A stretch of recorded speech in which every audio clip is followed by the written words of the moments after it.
Chapter 1. Thanksgiving used to be one of food critic and lifestyle blogger Claire Rothschild's favorite holidays. Who didn't like turkey, gravy-soaked stuffing, and pie? Who didn't enjoy loading their plate with food without judgment? There were no presents to buy and wrap. No carols to sing. And for Claire, there was no column to write, no subtleties to detect, no presentation to critique. It was just, sit your hiney down and try everything. Even have seconds. Claire loved Thanksgiving so much that she'd planned to get married on that day.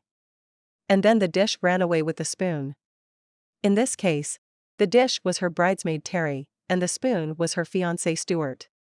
Nearly a year later, Claire still had 6 cases of California Cabernet she was working her way through, a toddler she was battling custody for with Stuart, and a newly developed aversion to Thanksgiving.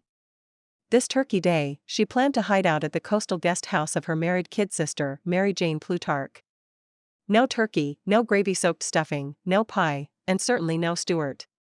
She'd told Mary Jane she and Ollie weren't going to be part of the fancy feast her brother-in-law was throwing. They'd be fine with fast food burgers, Ollie with his glass of milk and Claire with a glass of Cabernet. Knowing her sister, Claire was going to have to fight for her right not to party. Mary Jane was the family extrovert. "Mommy, can I swim at Auntie MJ's?" Ollie sat in his car seat behind her, sporting a black felt pirate hat and clutching his plastic pirate sword. His accessories and his love of all things pirate were a result of a trip to Disneyland last month with Stuart for his birthday. "You can swim," she told him. Ollie was a 4-year-old fish in the water, just like his surfing champion father. "But it might be too cold." "Daddy says pirates are never cold in the water." "Daddy says." Claire gritted her teeth, silently ruing the fact that the sun was out over San Diego today after an extremely wet and gloomy November. Didn't matter to Ollie that the wind coming off the Pacific Ocean was gusty and cold this time of year. Stuart was fond of saying, if the sun's out, the water's fine. And if his father said something, Ollie took it as the gospel, even if it challenged his toddler balance and made his lips turn blue. Mere blocks from Mary Jane's Del Mar home, Claire drove slowly past a construction crew working on placing a large pipe in a section of street in front of an undeveloped plot of land. 2 men consulted what looked like blueprints as they faced the seemingly impossible to build on slope. By summer, Mary Jane would have another neighbor. "Can I, Mommy?" Ollie was still focused on his swim. "We'll see how cold and windy it is when we get there." "Pirate sails need wind, Mommy. And I can wear a coat." "In the pool?" Claire's laughter lifted her spirits. Maybe they would go swimming. Maybe they'd thumb their noses at Thanksgiving and spend the week in the pool. Maybe she'd forget she had a life-changing decision to make by Black Monday. Maybe everyone would forget Stuart, the family law judge, her lawyer.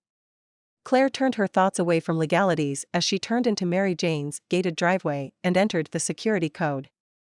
With the windows down, the brisk coastal wind whipped in, bringing the tang of the sea and the sound of waves crashing on the cliffs far below. She rubbed her bare arms. "I'm not cold," Ollie said with the kind of thumb-your-nose bravery that Claire used to have.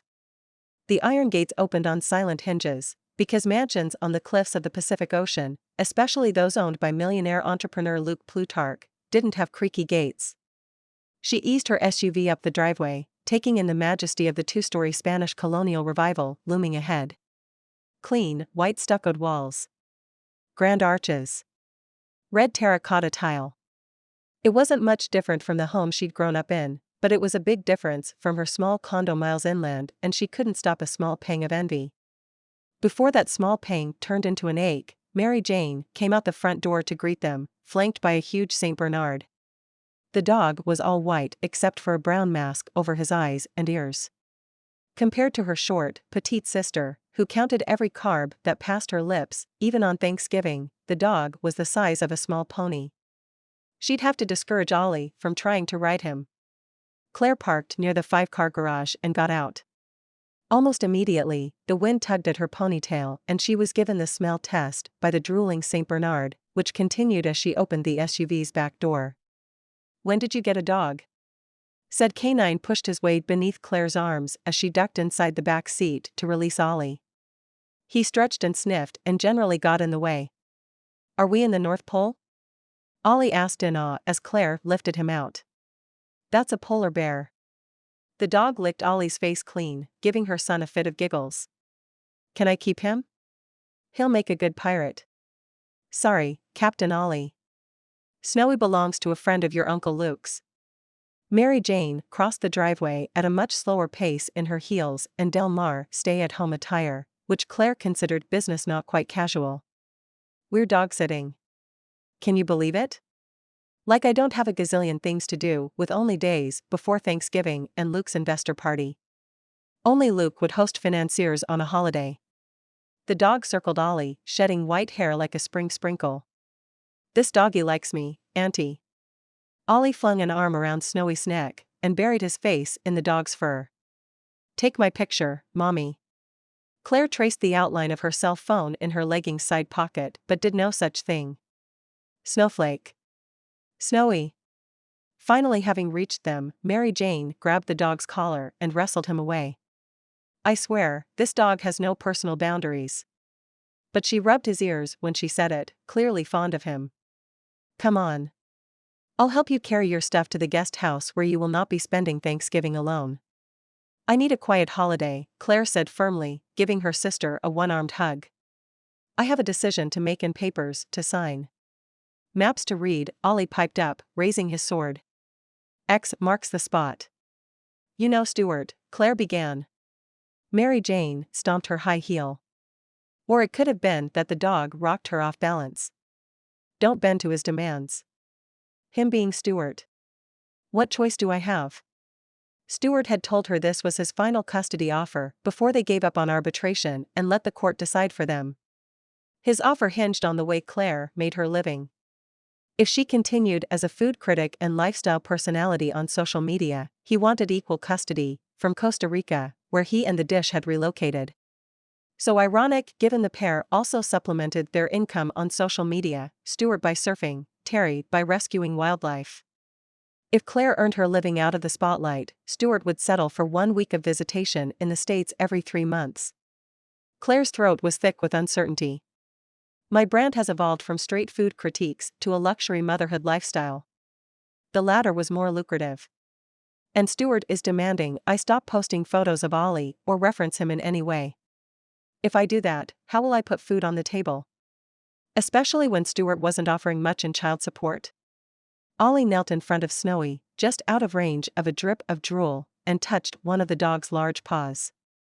This week, you can eat at our table, Mary Jane said, voice brimming with optimism. And by the time we've eaten our way through leftovers, you'll know what to do. I hope you're right. Claire popped the hatch and hefted a large suitcase to the pavement, wheeling it toward Mary Jane before reaching in for Ollie's smaller case. But I'm determined to be a hermit in the guest house. Which explains your small weekend bag. Mary Jane arched a delicately shaped brow. Did I tell you Luke invited some single men for Thanksgiving Day? Let me fix one complication before you toss me another. Because Luke's idea of appropriate single men meant they were in their 50s and looking for a second or third wife. Claire gathered her purse, her laptop bag, and a small cooler. Snowy rushed forward to sniff the cooler, making small, grumbly noises. I'm hungry, too, Ollie told the inquisitive dog. But that's not food. It's Mommy's special flowers. Flowers? Claire. Mary Jane's grip on the handle of Claire's suitcase was as rigid as her frown. I thought you were joking when you said you were keeping them. This is the reason I worry about you. Ponytail tested by the wind, resolve tested by her sister, Claire wished she'd waited to take out the cooler and her wilted bridal bouquet inside until later. I'm allowed one symbolic gesture, aren't I? It'll be ash in your fire pit before your turkey is served. Can we have a fire and roast marshmallows now? Ollie thrust his face toward Mary Jane and grinned so hard he bared his teeth. Please, Auntie. Mary Jane knelt and hugged him. We'll let your mom decide when to light that fire. Thanksgiving, Claire said tightly. Come on. We can't swim until we unload. Ollie gave a shout of joy and started to run, dragging his suitcase toward the path to the guest house, trailed by Snowy. Claire and Mary Jane followed at a slower pace. Luke's good? Claire was fond of her brother-in-law, but he wasn't the man she would have chosen for her sister. He was too much like their father, not to mention he was nearly their father's age, and his entire being was defined by his work and appearances. Appearances? Wasn't Claire the pot calling the kettle black? Social media success was all about controlling impressions. Define good. Luke is Luke. Mary Jane's voice didn't turn dreamy or catch on a note of love. She talked about her husband matter-of-factly, which told Claire more about her marriage than her sister would have liked to realize. As usual, he's researching investment opportunities. He should be on that Shark Tank show. Today, he's wearing socks made from recycled water bottles, wearing some belt contraption that the makers claim tightens your core, wearing a finger bandage with a mini ice pack in it, and drinking seaweed protein shakes. And Mary Jane was left to manage an immaculate household and their social life. Never a dull moment, Claire said dutifully, wishing her sister hadn't settled for an existence like their mother. Ollie and Snowy paused at the corner of the garage to wait for Mary Jane and Claire to catch up. The dog made a sound that was half groan, half whine. I know. Ollie patted Snowy's broad head. They're slow. We pirates walk fast. That boy and his imagination. Claire hefted her bags higher on her shoulder. He tells me what his teddy bear is saying, too. That dog is no silent teddy bear. Mary Jane wheeled the suitcase forward. Snowy thinks he's a person. I swear he knows what I'm saying. I talk and he yaks back in his own way. He's more chattier than a dental hygienist during a cleaning. On cue, Snowy grumbled to Ollie. This? Ollie held up his plastic sword. It's a pirate's cutlass. The dog gave it the sniff test before leading the way on a winding path around the garage to the guest house, which was a 2-bedroom cottage overlooking the pool and the ocean. Coming around the corner, the brisk ocean breeze hit them full force, whisking Ollie's captain hat off and tumbling it across the ground. Before Claire could lunge after it, Snowy trotted over to pick it up, returning it to Ollie. Ew, it's slobbery. Ollie put it on his head anyway. Good boy. Mary Jane passed Ollie and the dog. She opened the door to dark plank flooring, a gas insert fireplace, and cream-colored, wood-trimmed furniture, a designer's modern representation of Spanish colonial revival, to coordinate with Luke's beloved main house. Are you sure I can't convince you to come to Thanksgiving dinner? Ollie, don't you want turkey and pumpkin pie? Nuggets and fries, please. Captain Ollie flopped onto the couch. Snowy flopped on the floor next to him. Claire. Mary Jane made her name sound like a reprimand. Mary Jane, Claire parroted back. Why would we want to leave all this? It was tight quarters, but there was internet, a large screen TV, and a blender to make milkshakes. She hung her purse and laptop bag in the foyer, taking the cooler into the tight kitchen. Why? Her sister wasn't letting up. Because you're lonely? But if you insist upon being the cat lady. Minus the cats. Then I need a favor. Mary Jane wheeled Claire's suitcase into the master bedroom. I need you to watch Snowy for me. He sheds like nobody's business, and the caterer will have a fit. Snowy grumbled, drooling and shedding even as he put his extra-large muzzle on his extra-large paws. No.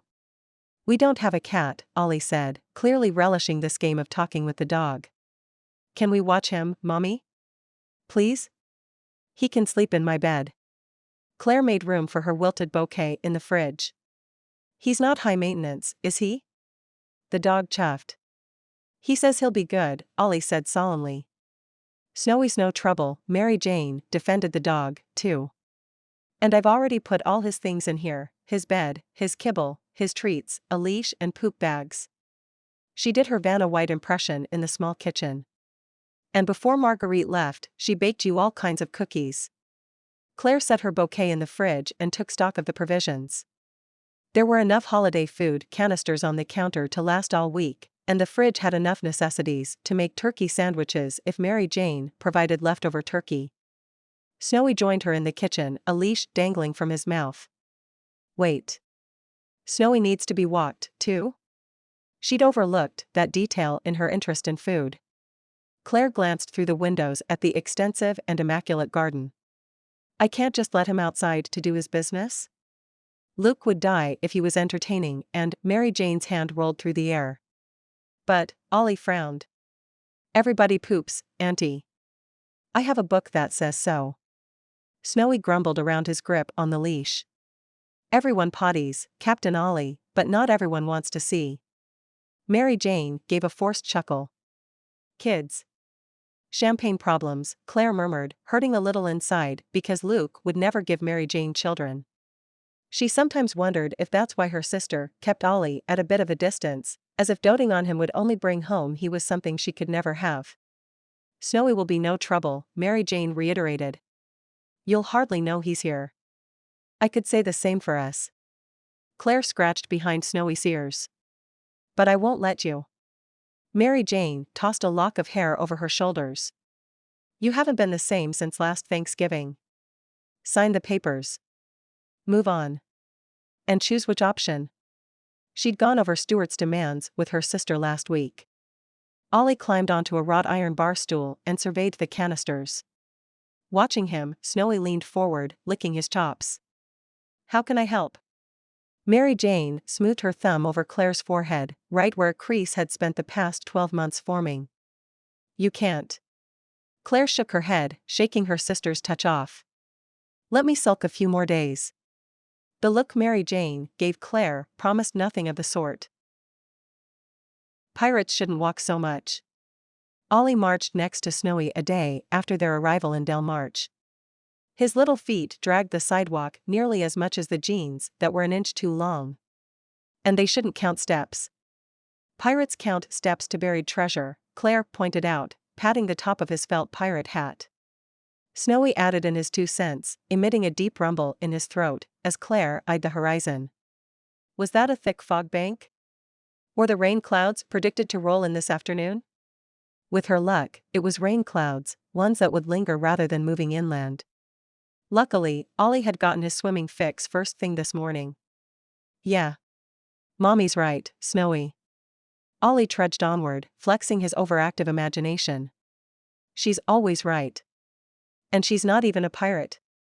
Claire chuckled. A block ahead, a food truck with a colorful surfboard painted on the side turned into Mary Jane's driveway. Snowy lifted his humongous nose and sniffed the air. And then he hurried forward, dragging Claire and Ollie in his wake. What's your rush, Snowy? Claire scooped up Ollie as she tried to keep the dog from breaking into a gallop. He smells food. Ollie held onto his pirate hat. They jogged up the driveway as the driver of the food truck climbed out of the driver's seat, pausing with his back to them to check something on a clipboard.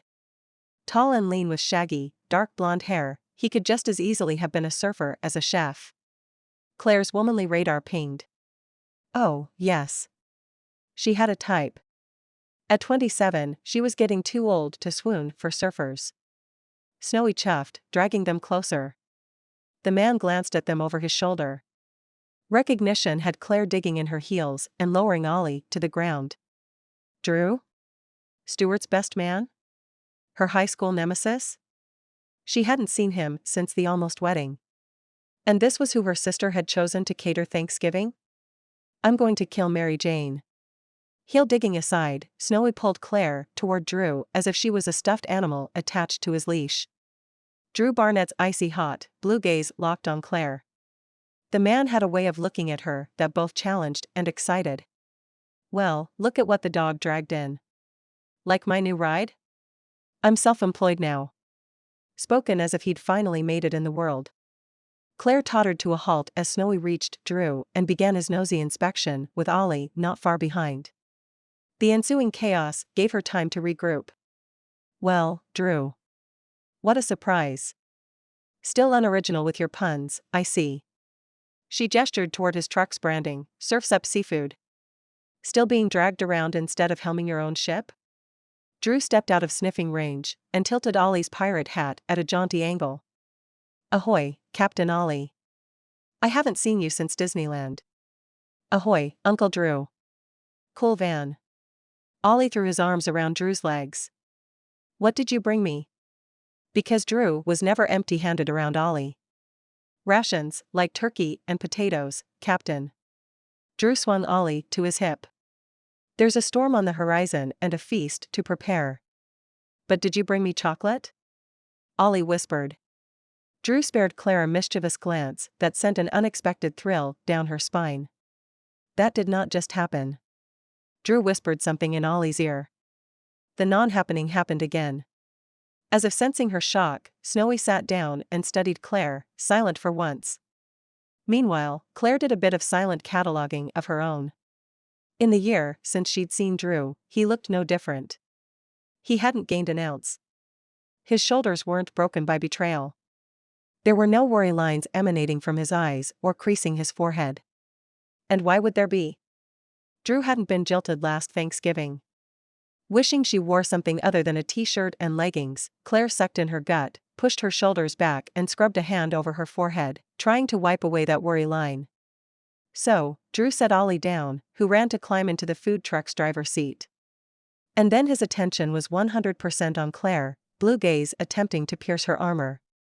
Instead of rebounding into another man's arms, you got a dog. Sarcasm. Classic Drew. Annoyance gathered in her chest, generating heat as if she'd eaten too many jalapenos. She had to struggle to remain composed and keep her frustration from spilling into her words. I am still, thankfully, a single mom. Mary Jane and Luke are dog-sitting. Not that you should worry about anything as mundane as drool and dog hair getting in your turkey buffet. Buffet? Drew choked out, looking horrified. I've been tasked with taking care of Snowy until you're gone. Which couldn't be soon enough. Next time he came, she vowed she'd have on makeup and do something more inspired than a ponytail with her hair. They stared at each other the way they had in high school, through college, and during the activities leading up to her wedding day, like two territorial dogs tugging at the same chew toy. Stuart. Wait a second. Was the animosity there? Drew didn't seem to be scowling, but his gaze was just as intense. Again, the jolt of attraction struck, making Claire frown harder. I am not attracted to Drew. Drew sighed. Do we have to fight? Claire almost said yes. With all the Stuart-induced drama in her life, she needed their familiar rivalry, not this unfamiliar tug of something. Snowy sighed and glanced up at Claire with what looked like disappointment in his big brown eyes. Eyes that seemed to say, make love, not war. Claire blew out a breath. She was getting as bad as Ollie, attributing human thoughts and emotions to a dog. Speaking of which, she walked over to the van's open door. Ollie, what are you doing? Eating buried treasure. Her son was unwrapping a chocolate coin packaged in gold foil. And it wasn't his first. His hands and face were smeared with chocolate. X marks the spot. Last one. Claire turned to Drew. Snowy sat down next to her, leaning against her leg as if lending her strength. You knew we'd be here? Drew nodded, giving her that handsome half-smile he often gave to single ladies right before they propositioned him. He was that good-looking. Mary Jane gave me a guest list. Great. You had a heads up and I didn't. Not only her chest felt hot. Annoyance thrummed through her veins. What else wasn't Mary Jane telling her? Well, I am the caterer. The Plutarch chef for the holiday. Drew's smile went from half to full wattage. Claire's heart stuttered. It was a powerful smile. A smile that both lured and alerted. It let a woman know that a relationship with him wouldn't be without challenges. But she couldn't let him dare her like this. She wasn't one of his easy conquests. They were friends, not, never. She stuffed attraction out of reach. Titles mean nothing to me, Drew. Remember that Mrs. Chantilly liked my chocolate chip cookies better than yours. Snowy's ears cocked and his big head swiveled from Claire to Drew. Claire. Drew sked and his smile grew into a full-on, I got you babe grin. You can't hang your hat on accolades from our high school home economics teacher forever. He laughed as he turned and headed toward the front door. Claire couldn't think of a retort. Drew got the last word in. Or more accurately, the last laugh.